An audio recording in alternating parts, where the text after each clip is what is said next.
मैंने हमेशा से कहा है, जब किसी टॉपिक पे, किसी मुद्दे पे अगर आपके पास जानकारी नहीं हो तो उस पे बात नहीं करनी चाहिए। मैंने हमेशा से बात कहा, मैंने हमेशा से अपने वीडियो में ये बात रखी है कि अगर किसी बारे में अगर आपको जानकारी नहीं है तो उस पे कुछ नहीं बोलना चाहिए। ये मैंने हमेशा से किया है।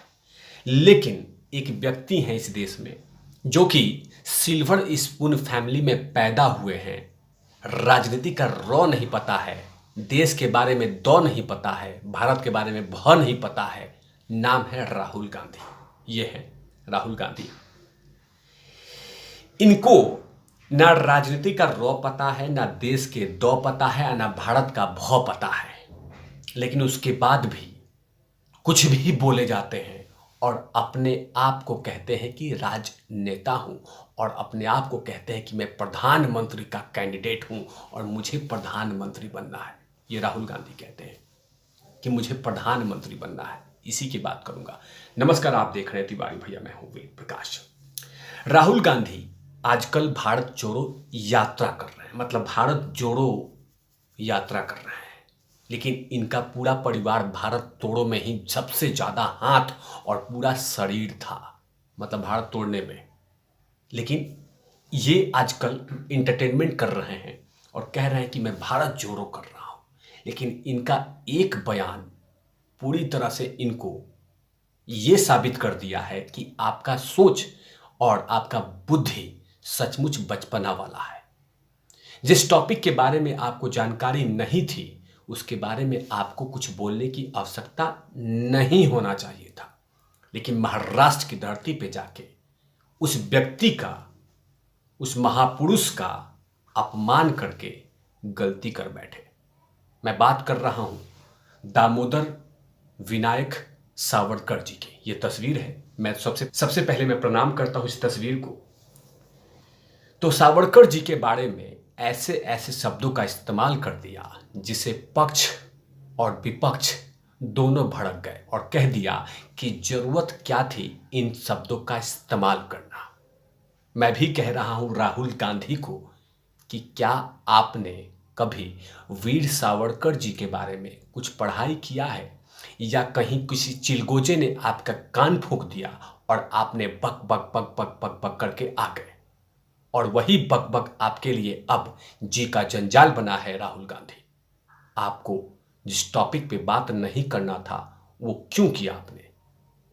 अगर वीर सावरकर जी ने उस समय जब वो जेल में थे और उन्होंने माफी मांग लिया, क्या उस समय आप मौजूद थे?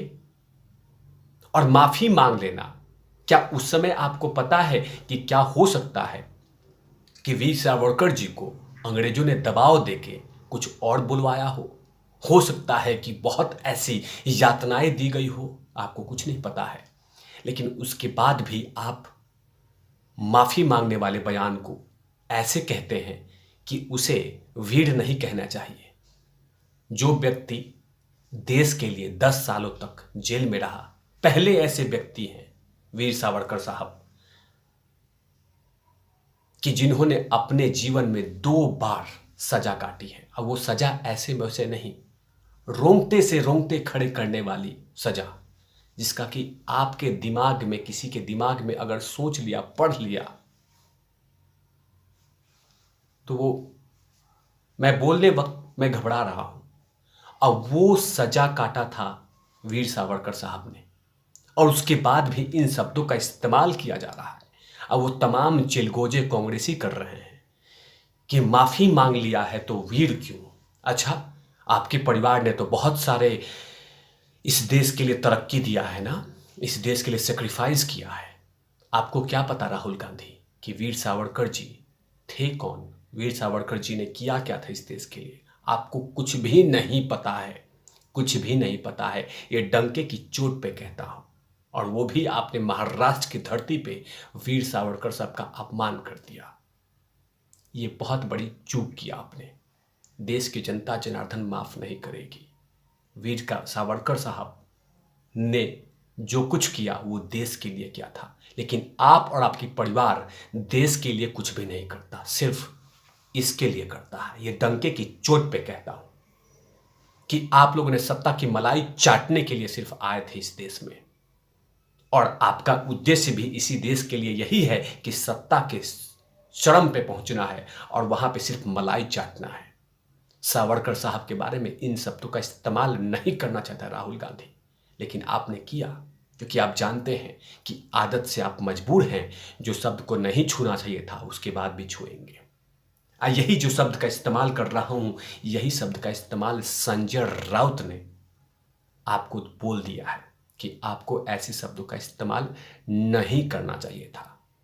संजय राउत ने क्या क्या कहा और कौन कौन सा आपका आईना दिखाया, इससे समझ लेना चाहिए कि आपको वीर सावरकर साहब के बारे में ऐसा नहीं बोलना चाहिए था। महाराष्ट्र में विपक्ष भी है लेकिन वो भी नहीं बोली, मतलब कि एनसीपी राहुल गांधी के बयान का समर्थन नहीं किया। बीजेपी तो विरोध कर ही रही है।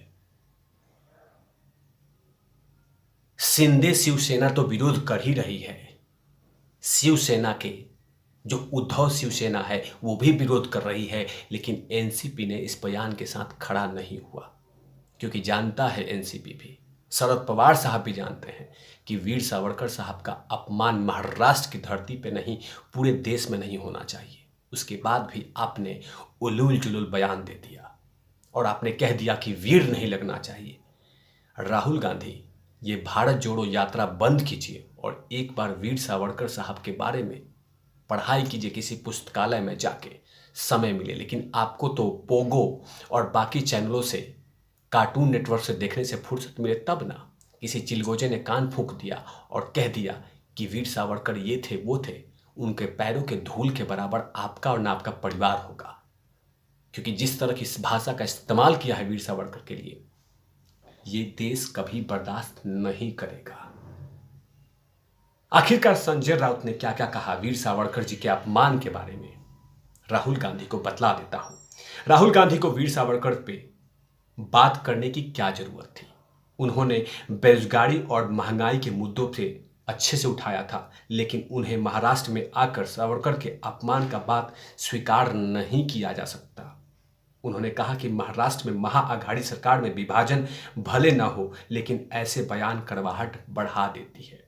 संजय राउत ने कहा कि राहुल गांधी को भारत जोड़ो यात्रा को महाराष्ट्र में अच्छा रिस्पॉन्स मिला और इससे नफरत के माहौल को कम करने में मदद मिलेगी, लेकिन जिस तरह का बयान उन्होंने दिया वो बिल्कुल नहीं देना चाहिए था। इसी बीच में संजय राउत ने कहा कि राहुल गांधी के बयान में असहमति जताते हुए कहा कि पहले भी कई बार वीर सावरकर पर बोल चुके हैं, अब उसे दोहराने की क्या जरूरत था। संजय राउत ने कहा कि वीर सावरकर हमारे लिए हीरो और हमारे लिए प्रेरणा देते हैं। हमारे अध्यक्ष उद्धव ठाकरे ने भी साफ कहा कि हमारी आस्था सावरकर जी में है। इस तरह का बयान का समर्थन नहीं करते। साथ में एनसीपी ने भी इस बयान में, मतलब राहुल गांधी के बयान में समर्थन नहीं किया है। राहुल गांधी, इसीलिए आपके देश की जनता जनार्दन आप पे मजाक उड़ाती है। आप नहीं जानते वीर सावरकर साहब के बारे में, नहीं जानते, आप नहीं जानते। लेकिन आपको किसी कल चिलगोजे ने कान फूंक दिया और लगे बक बक करने। अब झेलिए। आपको नहीं पता कि उस समय क्या हुआ होगा वीर सावरकर के साथ। आपको नहीं पता है कि वीर सावरकर जी के साथ उस समय क्या हुआ होगा, लेकिन आपने उल्टी कर दी क्योंकि आप आदत से मजबूर हैं। आप अपने परिवार से कभी पता करके देखिए और आपके परिवार में वीर सावरकर साहब के बारे में, आपके परिवार ने वीर सावरकर साहब के जेल की यात्रा अगर सुनेंगे तो यहाँ से इटली भाग जाएंगे। इटली, यहाँ नहीं रहेंगे, इटली भाग जाएंगे सिर्फ सुनेंगे तो। अभी सुना ही कहाँ है। आपको तो मुंह में सिल्वर स्पून लेके आप पैदा हुए हैं और अध्यक्ष बने हुए हैं और लगातार कांग्रेस को खत्म कर रहे हैं और ऐसे बयान से और भी कांग्रेस खत्म होगी। इन तमाम चीज़ों पे तिवारी भैया की लगातार नजर रहती है और वीर सावरकर साहब का अपमान तिवारी भैया नहीं, देश भी बर्दाश्त नहीं करेगा। इसीलिए मुझे छेदना जरूरी था। इन तमाम चीज़ों पे तिवारी भैया की लगातार नजर रहेगी। तब तक के लिए आप देखते रहिए तिवारी भैया। मैं हूं वेद प्रकाश, कैमरा में ध्रुव लाठी के साथ। Over not lovies.